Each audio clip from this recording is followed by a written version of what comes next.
They didn't ask that question. They never ask. The police in London protect the anti-Semites, just like the police in Germany before 1933 protected the Nazis and their marches. There is no difference. I don't think Gary Lineker understands the history of the Third Reich. He's just a footballer. What's your attitude actually about Zionism, Gary? Tell us what you think about Israel. I worked at the BBC for 26 years. I'm shocked that they don't question themselves. Their coverage of the war in Gaza is so totally and utterly biased. They're twisting it round to accuse Israel of being effectively like the Nazis. The vast, vast majority of Britons are not anti-Semitic. I just think they've been hijacked and they're scared. There was a large section of Britain that would have found the whole Nazi anti-communist philosophy attractive. Well, it's a misuse of the word genocide by the Palestinians just in their anti-Semitic, anti-Zionist campaign. There are 23 memorials to the Holocaust in Britain. If a memorial was enough to stop anti-Semitism and teach the lessons of the Holocaust, well, everyone would know about it by now. I challenge power. I think people who want power, by definition, are suspicious. In a way, that's because you are the Jew, isn't it? I'm Jonathan Sacerdoti. Tom Bauer, you've spent decades dismantling the myths that people create around themselves and the myths that power tells about itself. And in your recent piece in The Times, you were talking about the Holocaust Memorial. So could you tell me a little bit about why you're against the building of that national memorial next to the Palace of Westminster? Well, I think the problem with the memorial, proposed memorial, is in the wrong place, the wrong design, the wrong purpose, and supported really effectively by the wrong people in what they are hoping to achieve. In terms of the memorial itself, it's phenomenally ugly. 23 bits of metal sticking out of the earth by a very discredited sculptor, and it's a design which has already been rejected, and it doesn't mean anything. The people behind it know nothing about the Holocaust and what it actually represents in Jewish history and the history of Britain and the history of the world. What is so dreadful about this whole concept is that it's been diluted from not just about the fate of the Jews in the Second World War, but also bringing in other genocides, Darfur, Rwanda, Bosnia. What have they got to do with the fate of the Jews? And it's all this misconception that there's a general thing like genocide, which is now completely misused in the fate of the Palestinians in Gaza. And isn't that the point, that they basically taken the Holocaust over the decades since that dark part of our history and slowly made it a universal message about man's inhumanity towards man and about genocide? And actually, the Holocaust is uniquely bleak because it was a plan to wipe out Jews. Well, it's a misuse of the word genocide by the Palestinians just in their anti-Semitic, anti-Zionist campaign, that they use the very word which actually accurately describes the production line, deliberate massacre of a whole people, to somehow generalize it into the war in Gaza, which has nothing to do with genocide. It's a war between Hamas and Israel, and nothing to do with the deliberate destruction of the Palestinian people. And there's a very deliberate attempt to do that in parts of the British establishment. For example, on the BBC, one hears these allegations being made, particularly on the BBC, of forced starvation. But also we had the ICC now, after Karim Khan, apparently in a rushed attempt after allegations of sexual misconduct aimed at him, put out this arrest warrant for Benjamin Netanyahu, in which he said that Israel is deliberately starving Palestinian people as a weapon of war. So they are even applying narrative argument. By seeking to politicize the Holocaust, by seeking to somehow undermine what happened to the Jews, not only in the Second World War, but in the previous 2,000 years of their history, and generalizing it into, and particularizing it into the fate of the Palestinians in Gaza, you undermine the horror and the deep gravity of what was the Jewish fate. And that is deliberate within the BBC, which is by now appearing to be institutionally anti-Semitic in the way they cover the war in Gaza. They're just undermining the fate of Jews globally, not only in the Second World War, but previously too. And that's the great fallacy of the Holocaust Memorial, that it doesn't seek in any way to tell the story of Jews over the past 2,000-3,000 years. They're the original target of massacre and genocide and obliteration and prejudice and pogroms. It isn't something that suddenly happened in 1933 in Germany.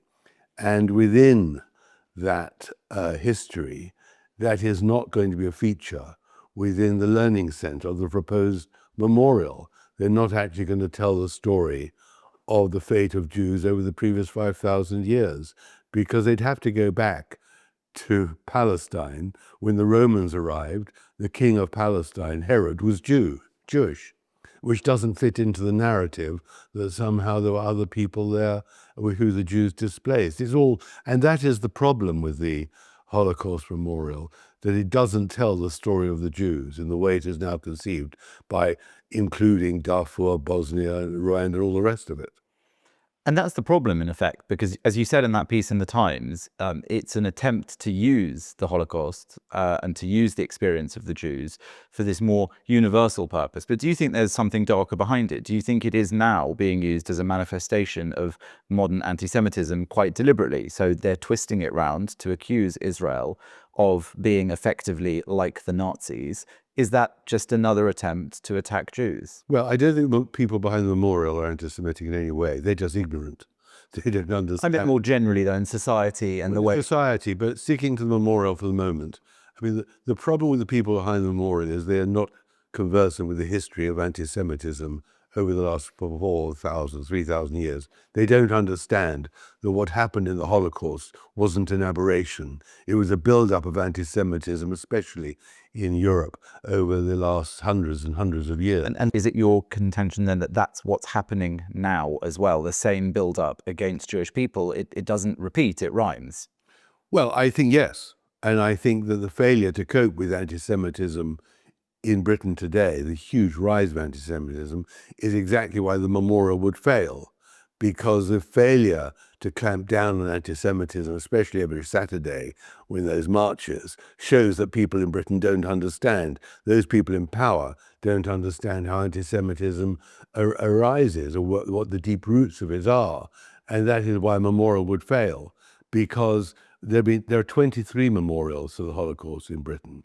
If a memorial was enough to stop anti-Semitism and teach the lessons of the Holocaust, well, everyone would know about it by now. But the fact is they don't. And the reason they don't is because there's an innate prejudice, especially within the left in Britain now, of being anti-Semitic because they associate Jews with imperialism, with colonialism, with capitalism, with racism.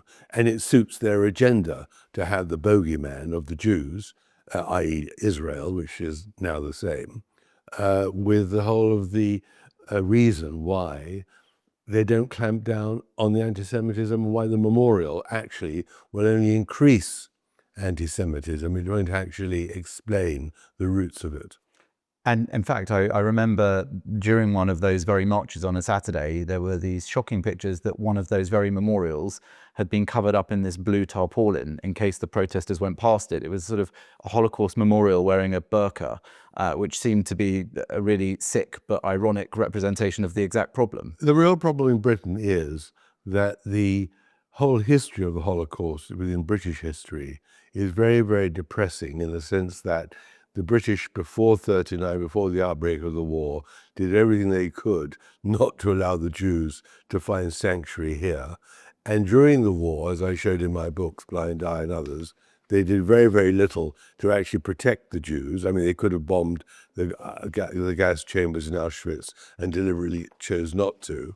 And then after the war, the British made the British zone in Germany a sanctuary for Nazi war criminals and put the most incriminated war criminals into office. It was a catastrophe, whether they were judges, policemen, the doctors who'd done euthanasia experiments, all sorts of people. And so the history of the British establishment towards Europe's Jews has been extraordinarily lamentable. And unfortunately, British Jewry did nothing really to help the foreign Jews being persecuted. And after the war, the Jews were not allowed to return to their homes in Germany by the British because they would cause trouble. So the whole history of the British establishment towards Jews has been very questionable. And you wrote in that piece, bravery and luck, not democracy or British values, prevented Hitler's successful invasion in 1940. And the bit that I really want to ask you about is when you said, if the Germans had landed, many Britons would have volunteered to round up the Jews and dispatch them on British railways to an extermination camp, possibly in the Yorkshire Dales. Now, that's quite a shocking thing to say. And I wanted to ask you really why. And do you think the same is true today? Well, I think there was a large section of Britain that would have been found the whole Nazi anti-communist philosophy attractive. I think there was huge anti-Semitism before the Second World War in Britain, which is why the persecuted Jews in Europe weren't allowed into Britain, or why just the children and not the parents at the end.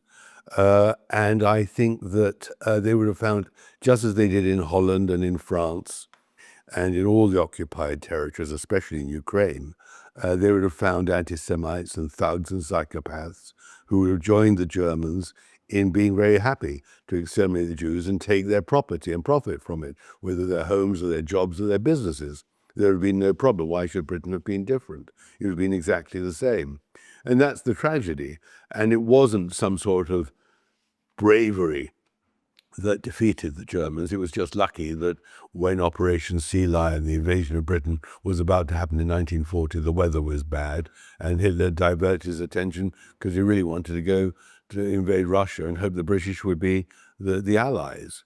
And there was a large section of politicians within the Tory party and even in the Labour Party in 1940 who would have willingly made a pact with Hitler, like Rab Butler, like Lord Halifax. I mean, there was a large pro-German section within Parliament who were looking for peace to divert the real attack against the communists. And in any case, the Jews were irrelevant to them then as they were after the war.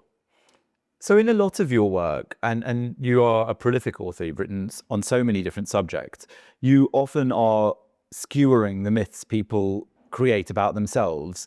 It seems that now you're doing that about Britain and its national pride in some respect for how it reacted during the Second World War, especially in relation to Jews.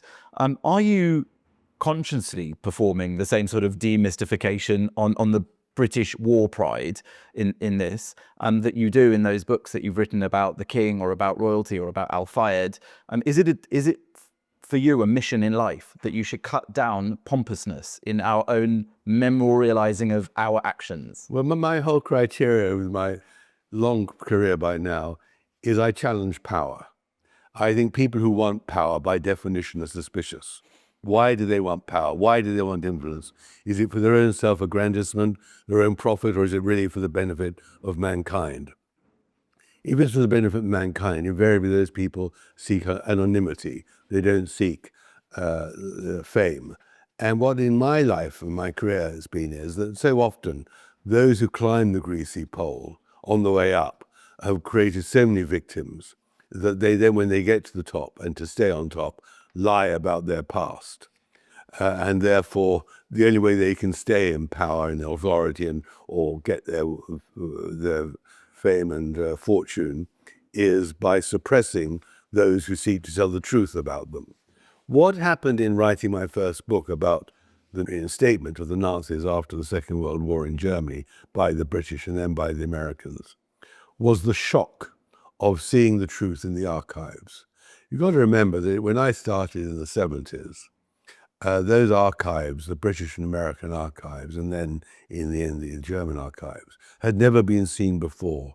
I was the first person to get to them because that was just when the declassification happened in 1978, both in Washington and in London, because they narrowed the number of years, reduced it to 30. And not only did I see in black and white on paper how the Jews were going to be ignored, both during the war, before the war, and after the war, but I could talk to the people who wrote those memorandum because so many of them were still alive and record them on films, which I did for the BBC. about why they allowed the Nazis back into power, why they allowed the mass murderers to escape, not to South America, but into Germany itself. And of course, I then found many of those German murderers, whether it was the Germans who put the Jews on the train from Branson in France to Auschwitz, or the German who ran Sobibor and murdered 250,000 people, or the German doctors who'd done all their experiments and then were taken to America and launched the Apollo Moon program, whether it was the Werner von Braun crew, the man called Rudolph who would murder masses of people building the rockets, or a man called Strughold who had run the aviation medicine and blown people up in experiments to see what pressure would do to them once they went into space, all of which was then used by the British and Americans. So it was a horrendous discovery that I, having grown up after the Second World War, and believed that the British were great heroes and the Americans, and so many were heroes, and so many were brave, and so many did give their lives for freedom,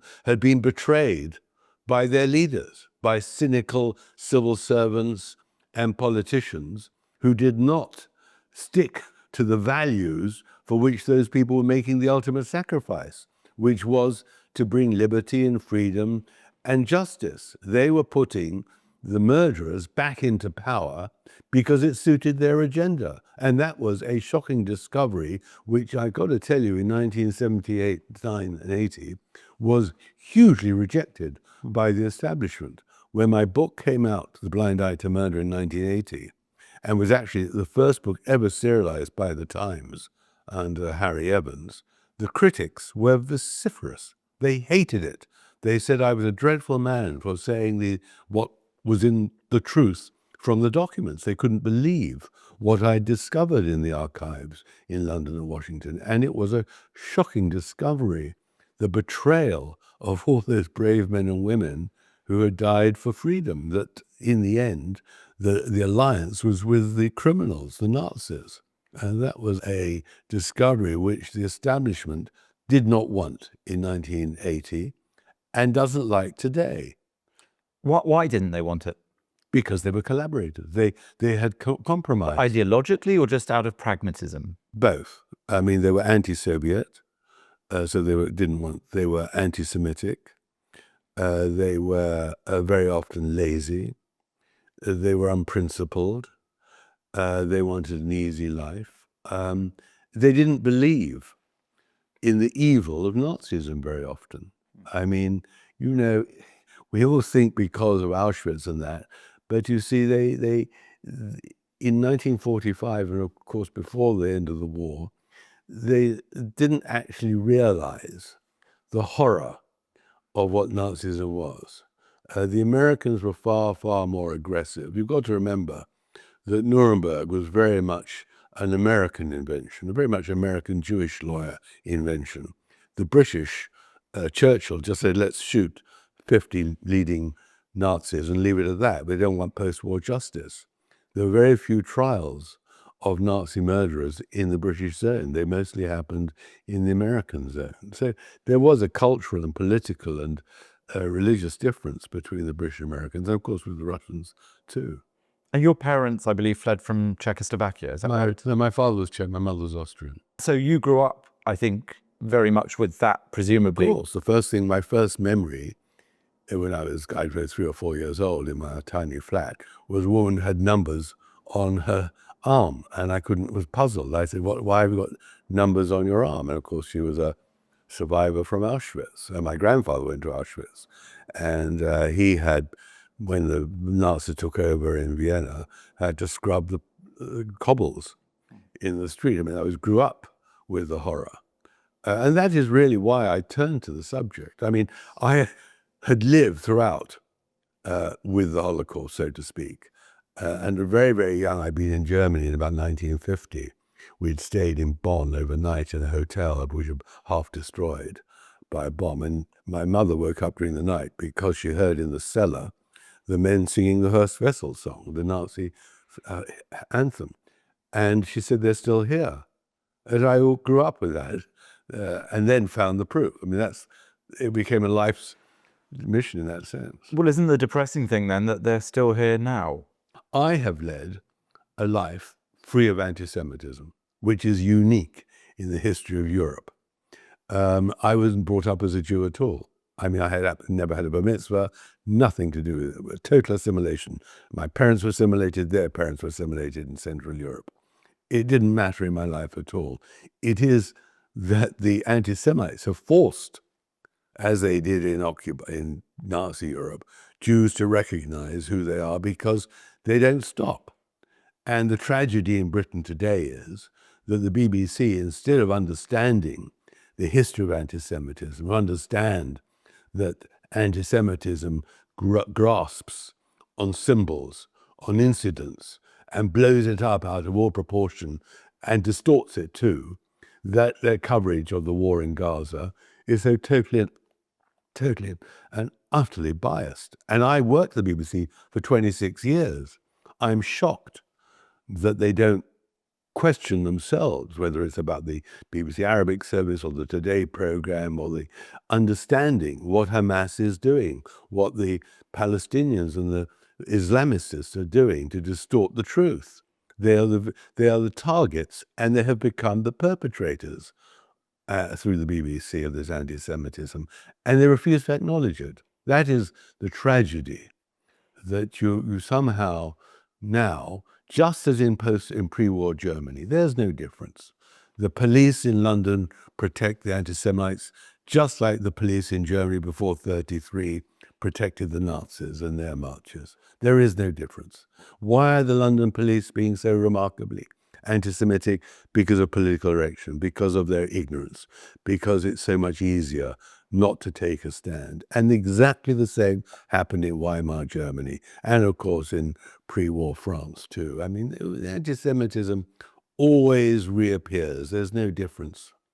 And isn't that the point, that Jews today, whether assimilated or religious, whether cultural or ethnic, whatever the connection to Judaism is, Jewish people living in Britain, I like you, born here to Jewish family, we kept traditions, we were, moderately observant, but I'm British through and through. And yet today I find myself in a moment where on the streets on a Saturday, for week after week after week, I saw literally marauding mobs.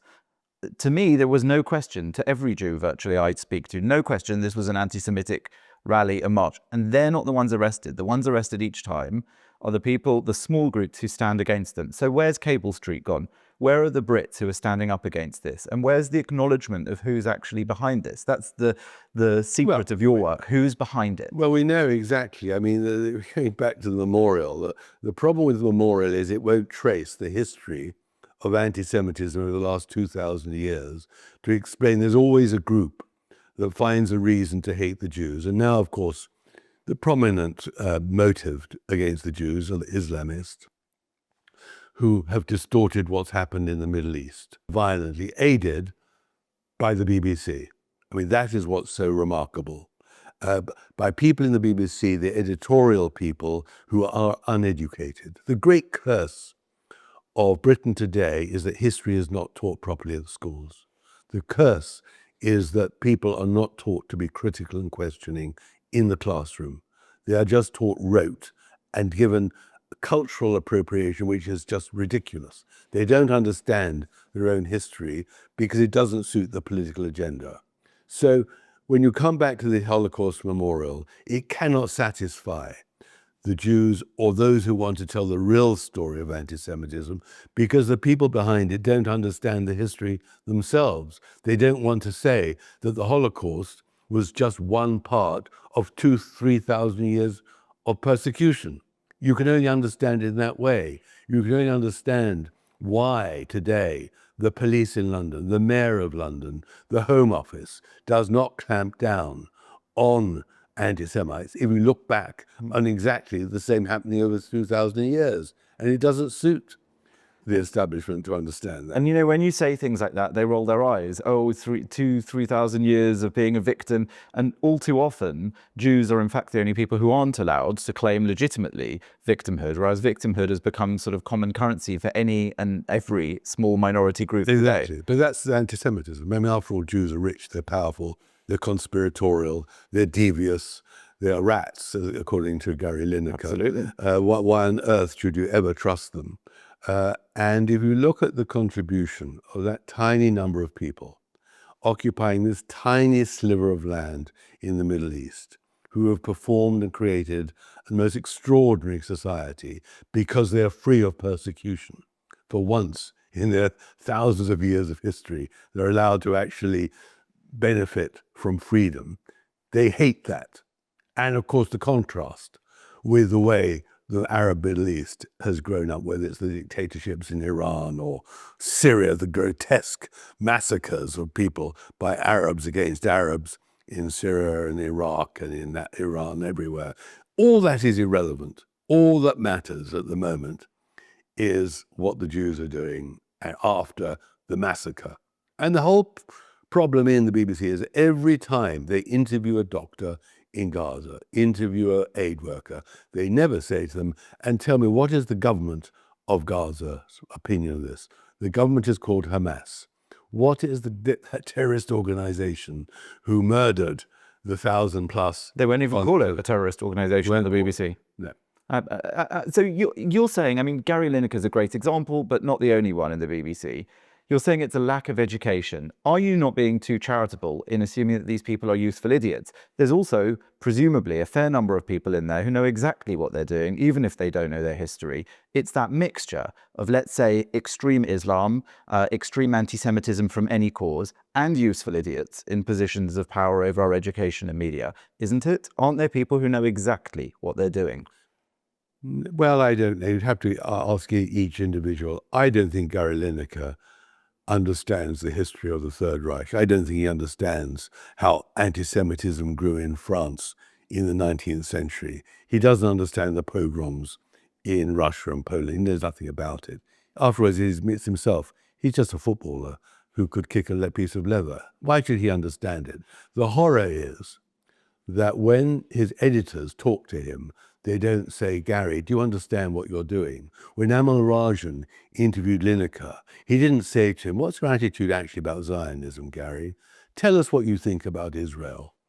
They didn't ask that question. They never ask.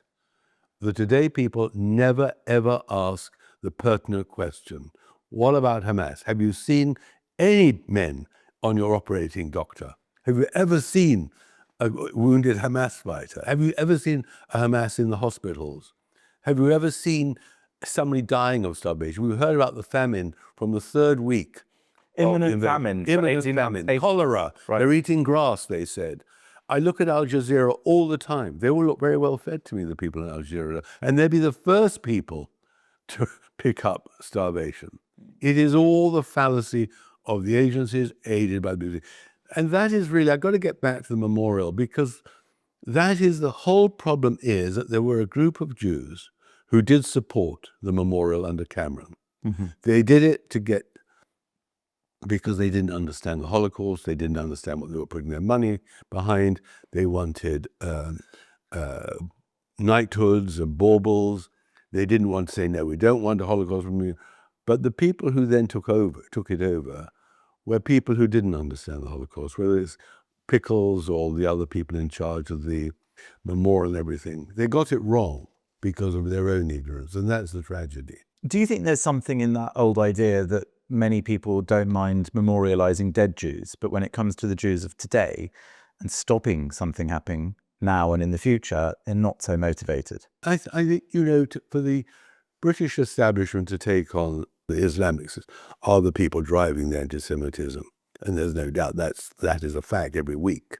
The whole support of Hamas. How can you march in support of murderers? But you get called a racist for saying that. Well, you get called it, but the truth is that until the growth of the MP for Rochdale and things like that, it was an issue what Israel was doing. But to demonize Jews generally was absolutely unheard of in Britain. That was absolutely unheard of. But again, they'll tell you they're not demonizing Jews, just of course, Zionists. Well, they're Zionists, but they've equated they've equated it. That's the problem. It suits them to pretend But we've got to call the truth. And the truth is that we now live in a Britain where we have 5 independent MPs who've got literally voted in on Gaza and the Muslim vote. Their words, not mine. Exactly. So we now have effectively the equivalent of a religious political party.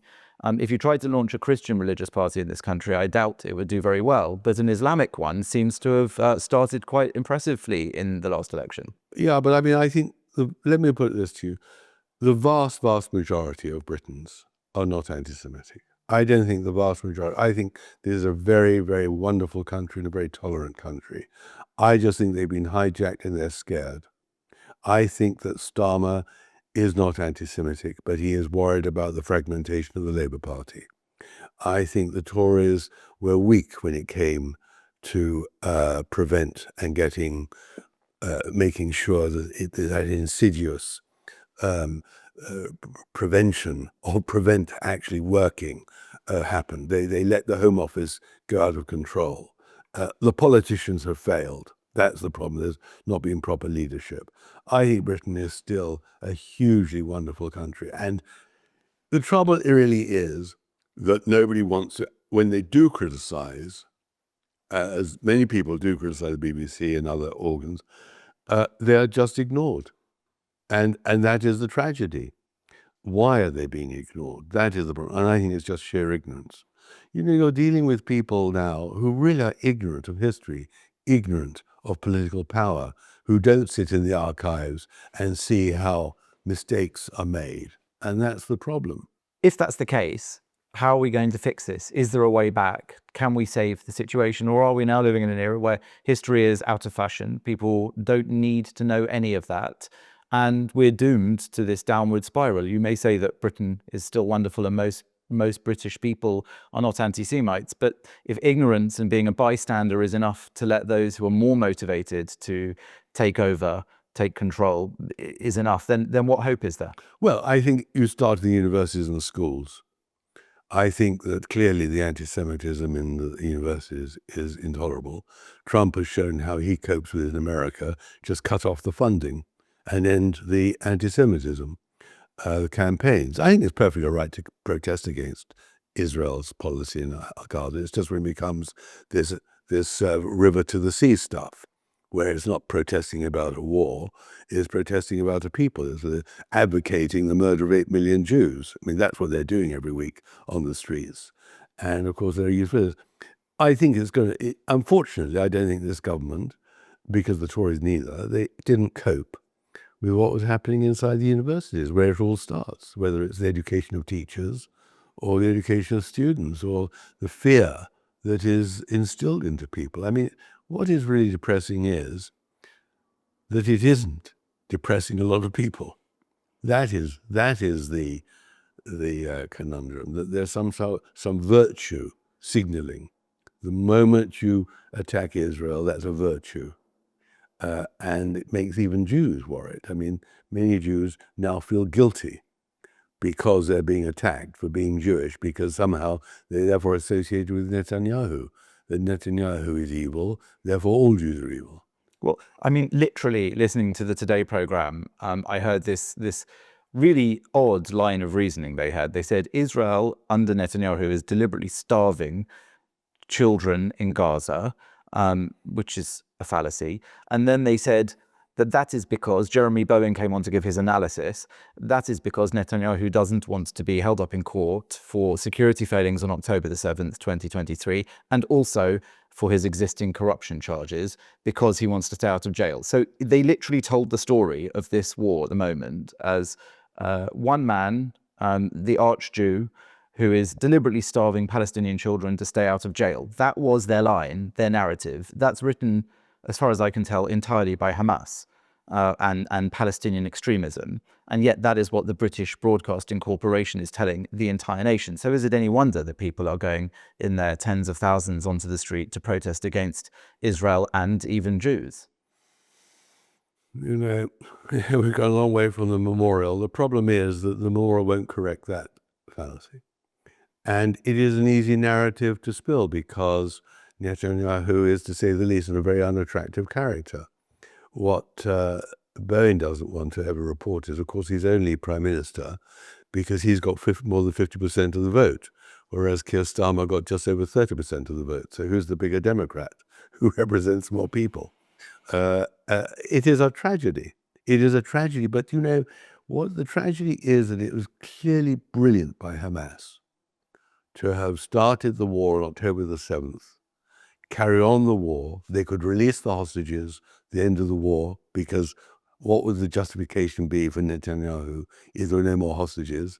They don't release the hostages because it doesn't suit the narrative. Much better to keep people dying, keep the starvation thing and everything, rather than end the war. And it isn't called out.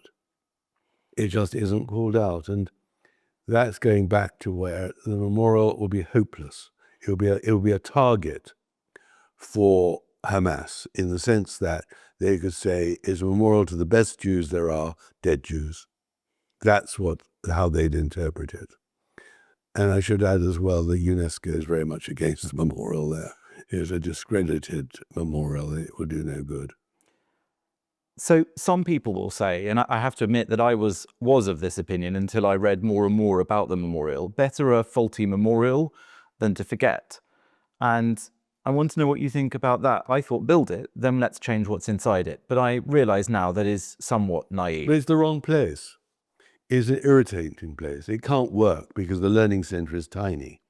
You need to tell the real story to be understood. And the Imperial War Museum has got a very fine description of, and there are ample places where you could do properly tell the story why anti-Semitism has reared its head again. I mean, that is the issue, really. It has arisen now for the very same reason it arose in mid-20th century Europe and at the end of the 19th century in Europe, and especially in France. And even in Germany, I mean, Bismarck was a vicious anti-Semite.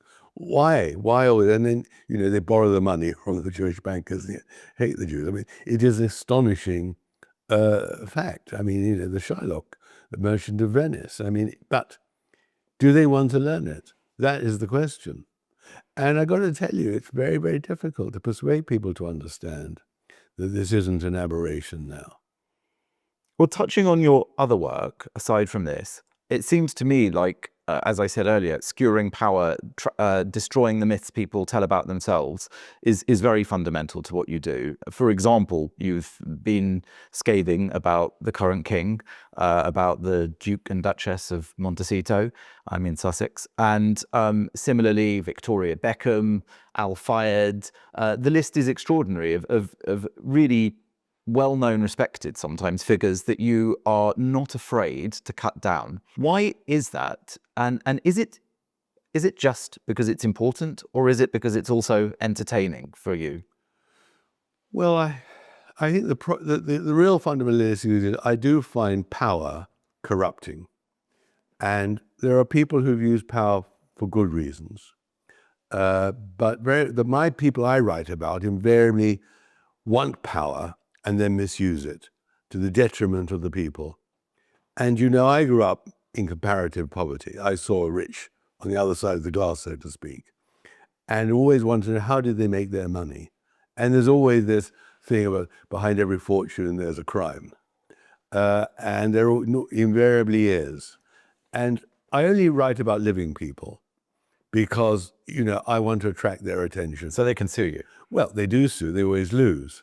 But the point is, that is when you say entertaining, it is a great pleasure to challenge people who think they are beyond criticism. I mean, Branson, for example, who I think is he's achieved quite a lot, but he's a deeply flawed, deeply controversial figure who has spent a vast amount of energy and money on cultivating his own image, which is phony, because the heart of all these books is to find the victims. Because with every rise to power, there's someone who's been introduced, whether it's the man who actually invented the name Virgin or the man who helped finance Fayed, and Maxwell, Rowland, all of them. There are people who are being crushed by these narcissist, hugely ambitious, deeply flawed individuals who have qualities which we don't actually always appreciate. When it's in politics too. They have an immunity to embarrassment. They have an absolute inability to be self-critical. They have such a self-belief that they crush, even when they're brought down with embarrassment because they do something wrong, like Maxwell fired. They carry on, they steamroller the opposition, and the resurrection follows soon after. For example, I can tell you all of them. And that's what's so extraordinary about all these characters, that they are absolutely insufferably convinced of their own greatness. And I just want to prick the bubble. And that's, in a way, that's because you are the Jew, isn't it? Well, I don't know if that's the reason. Well, you're speaking out for the victims, is what you're saying. You're doing this on behalf of the victims. And we've just spent, a good half hour discussing how the Jews have been victims for thousands of years. So you're the David to their Goliath. Well, yes, yes, I wouldn't characterize it. I mean, if you are, I remember with Maxwell, who I knew in the 70s, as I got to the story, he hated the title of the book, Maxwell the Outsider. He'd say, I'm not the outsider, I'm the insider. I said to him, you're outside. They'll look at you, they only come to you because there's money in it, or there's a good party, or there's employment. But the establishment isn't going to let you in. And that's what's so fascinating, that we always think that there's no establishment anymore because of meritocracy. But of course, there's a huge establishment. There's a huge understanding of network of committees and people. Oh, that's fine. They're just doing a very bad job at the moment. That's the trouble. They should care far more about protecting the values. But what makes you so fearless about it? How could you, speak like that to Maxwell? How could you cut down Al-Fayed, or Fayed, as we should call him? How could you turn down his generous offers? Why aren't you afraid of these powerful people in the establishment? Other than all these people, I've been to quite a few wars, whether in the Middle East or in Vietnam and the rest. And when you see men at war, you realize the difference between courage and cowardice and values and vanity. And you realize that in the end, there was a great phrase of Maxwell. He said, in the end, everyone has got to go to the lavatory. It's like saying everyone's got to meet their maker. But in the end, these so-called courageous people are really fearful very often. They put on a good show. They have great performances. But in the end, they can be afraid as well. And then when you see them fearful, which I have, it's very interesting. I sat in courts where people have been cross-examined and destroyed in the witness box. And that's so interesting. It's the human condition.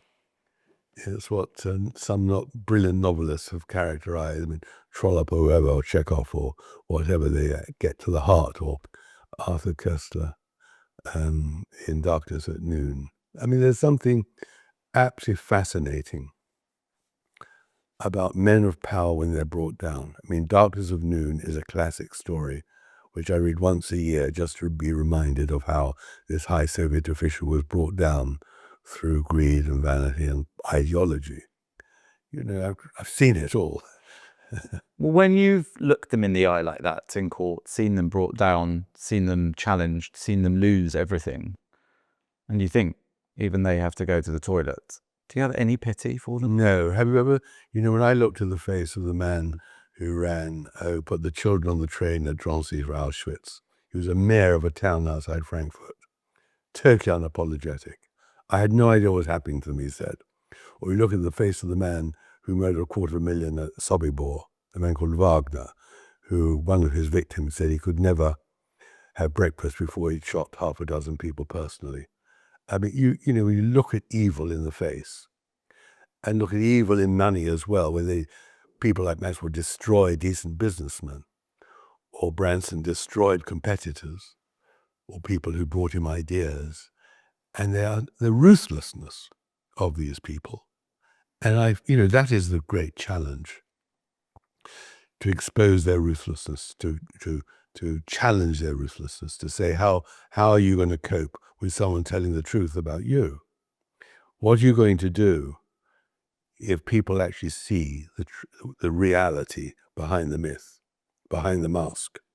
And that's the same today when it comes to this anti-Semitism or whatever. The great tragedy, bring it back to Israel, the great tragedy for the Jews at the moment is that they're led by Netanyahu. That is the real heart of the problem. If only it wasn't such a flawed individual, they wouldn't have the great problems. And that is the failure of democracy, the failure of whatever. And that is, if it was Golda Meir or Moshe Dayan. Well, she was pretty flawed too, wasn't she? She was flawed, but she wasn't a criminal. She wasn't accused of corruption. Every politician is flawed. I mean, by definition, they're human beings. I mean, that is the issue. I mean, you can be flawed, but be good. So do you think in that case, power corrupts, as the old cliche goes, or corrupt people go for power? I don't think either is always true. I don't think that most people who go into politics are corrupt or evil. I think they have a passion they want to do, and they get damaged on the way. The question is whether the damage is fundamental, lasting, or whatever. Whether they have the power to resist many of the temptations, the errors. I've worked at the BBC under some great Director Generals, people like Alistair Milne, even Trethowan, and others. And now we've got a Director General who was a Coca-Cola salesman who doesn't understand journalism. He doesn't understand what is happening under his control. That is the great problem of power. It doesn't only happen in the BBC. It happens in industry. It happens in art galleries. People are appointed to jobs for all the wrong reasons. They're the right face, or they're the best of a terrible bunch. And it's the appointment system which fails then to get the right person. And that is the tragedy within the BBC at the moment, is the wrong person running it. And that is the fascinating thing about power, that once you have the wrong person at the top, by definition, he'll appoint wrong people because he himself is so flawed, he doesn't understand that he's got to get people better. That was, of course, Thatcher's. I mean, she's a great exception. She always, very often would appoint people who are cleverer than her, who would argue with her because she wanted the argument to get to the right policy. Of course, in the end, she failed, but everyone always ends. But that is the great weakness, so often, of appointments. That's what they say, all political careers end in failure. But I wonder if, having seen so much darkness, corruption, evil in these people that you've spent a career, lifetime examining, are there any people who could live up to Tom Bauer's standard? Oh, yes. Yes. I mean, I started my career in 1969 traveling on the election train with Willy Brandt, who was the German chancellor. He won the election. I spent a week with him. That was my education at the age of 22, 23, watching the man trying to get into power. And he was a good man and ended in disaster because of his background weaknesses and all the rest of it. But he was good, and he was good for Germany. And I've met many, many good people. My feeling is that the vast 98% of people are good. And if they're bad, they can be redeemed. But so when you say that, I thought you were going to say 98% of some people, of their inner makeup, is good. But you said 98% of people. Yes, I do. Aren't we all a mixture of bad and good? I think, but invariably, I think the good triumphs over the evil. Except for the people who achieve power. Exactly. I mean, some people. I mean, that whole point is the vast majority of people who run banks or businesses, they may not be very good, but they're not corrupt, like Maxwell or Rosen or Branson or whatever. But where there's a Maxwell or someone in the room who's willing to do anything to get to the top, doesn't our system ultimately reward evil and corruption? Well, no, he was brought down in the end. I mean, that's the point about them. They are brought down, often not in their lifetime. The problem with people like Maxwell and fired, and that is that they get away with it because they actually suppress the agents of justice, because the agents of justice just aren't clever enough. That's the great tragedy of so much. Well, thank goodness we have people like you fighting that corruption and uncovering it, and long may it continue. Thanks so much for the conversation. It's been a pleasure.